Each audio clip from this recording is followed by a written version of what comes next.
we're real excited what the final tabulations are going to show. Dallas-Fort Worth, we feel, from a city or an urban area, will probably be the top 1 or 2 city urban complexes. Region-wise, North Texas has been in the top 5 throughout the telethon, and we're excited about that, too.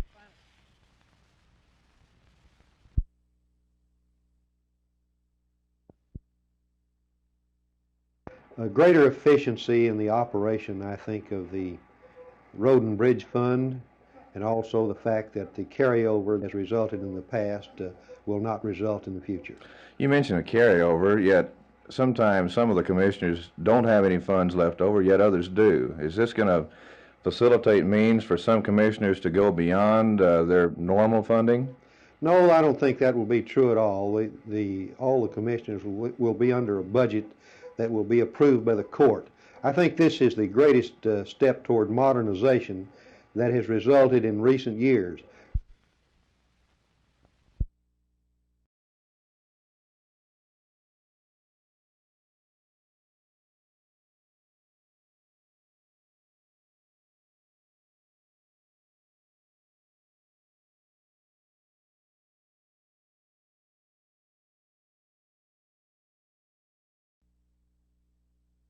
In a way, it isn't fair. I think that the restrictions they have put on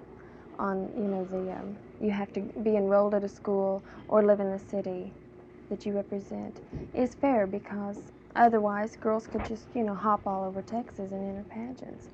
But then again, for those of us who really do, sincerely want to get in there and try again, it may limit some who do want to try again. Do you feel it's a fair situation then? Yes, I do. Mm-hmm. If you don't win Miss America, will you move to New Mexico and try to represent them?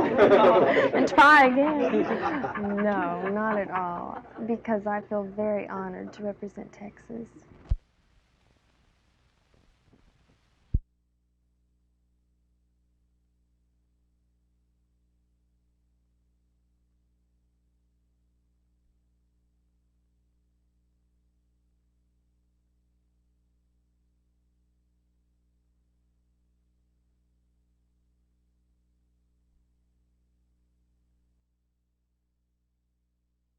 The first winner is Amy.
The calls into the Dallas Telephone Center netted the Democratic Party about $8,000 an hour, and shortly after 3 o'clock this afternoon, the local contributions topped the $100,000 mark. The number of calls received has been in direct proportion to the regional phone number, which is shown on the screen from time to time. Whenever the number appeared, the volume of calls increased immediately. Nearly 100 phones have been installed in this room in the Fairmont Hotel, and the operation is backed by a staff of about 500 volunteers. And for them, it's a competition with the other regional telephone centers.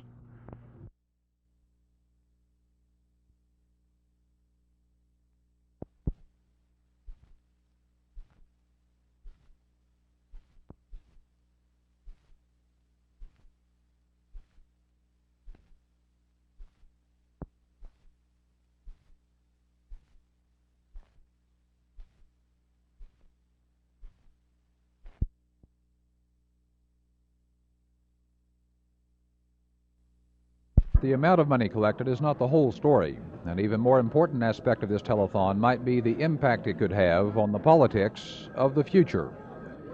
Jack Hill, Channel 8 News on the Move. Buys the bargaining power then. Yes, it will. Tomorrow morning, the fighting really gets underway in earnest with a breakfast sponsored by Roy Orr and some of the other anti-McGovern people here. Orr is not a delegate, but the effort is to get all of the non-McGovern delegates together and stop George McGovern. Medrano doesn't think it will work.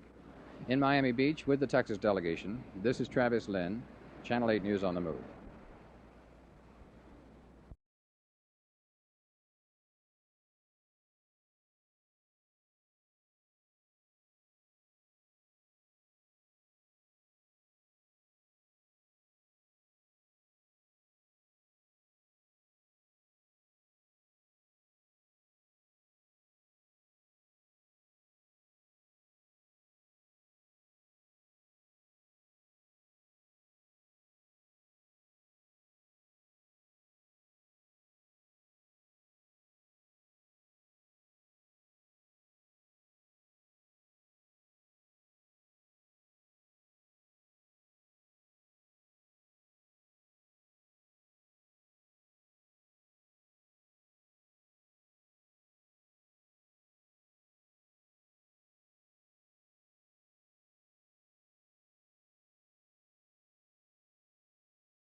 Play the third. Okay,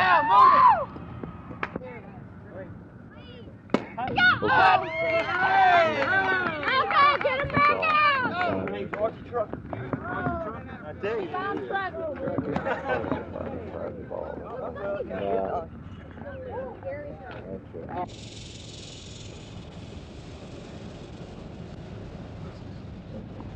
No one else has anything to add? How old do you have to be? To a health organization, it really doesn't matter how old you are if you have your parents' permission if you're under 18. And Like very That's good. not right. I There beg were your some Mexican pardon. heroes in there. Name some. José María Guerrero, Andrés Nava. Juan Antonio Badía. And Antonio Fuentes. Are you sure about that?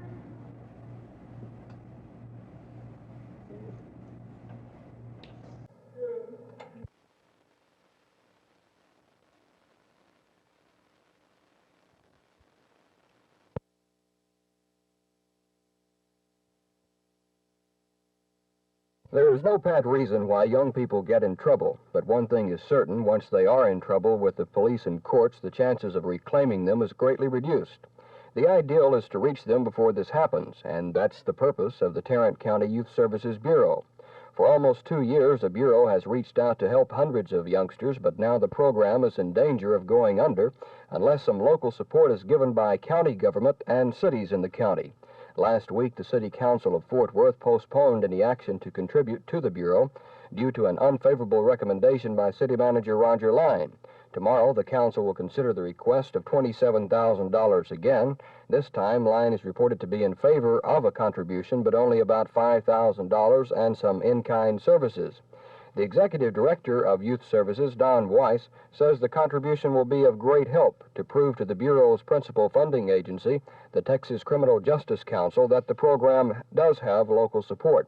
Weiss explained some of the activities in progress to help youngsters. The baseball teams that Ben Hernandez has helped bring into existence, baseball and softball for boys and girls, for very young and for older teenagers.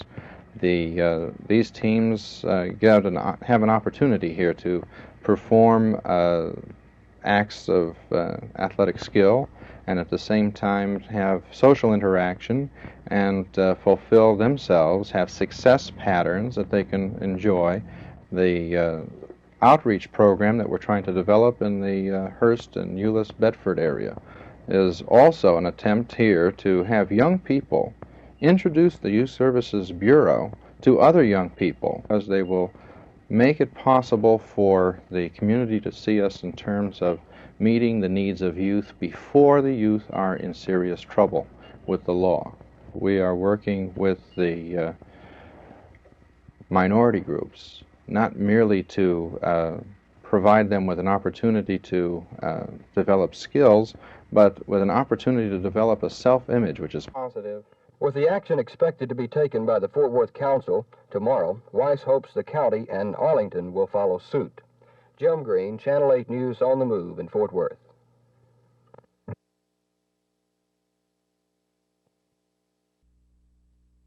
Well, I've seen them both kick during the off-season. We have an off-season program, and I've been out there and I've been watching both of them kick, and they're both kicking extremely well. And of course, Mike knows he's going to have a lot of competition from Toni this year, but Mike is, I've seen a lot of veterans withstand a lot of competition before. I can remember when I was with Cleveland every year, they bring in a new kicker to replace Lou Grozer. I've seen him run a miniature kicker off, but I feel Mike, whether he will be able to beat out Toni this year is a question to be seen, but Mike, I think he can withstand the competition and everything, but Toni's going to push him. I know that real strong.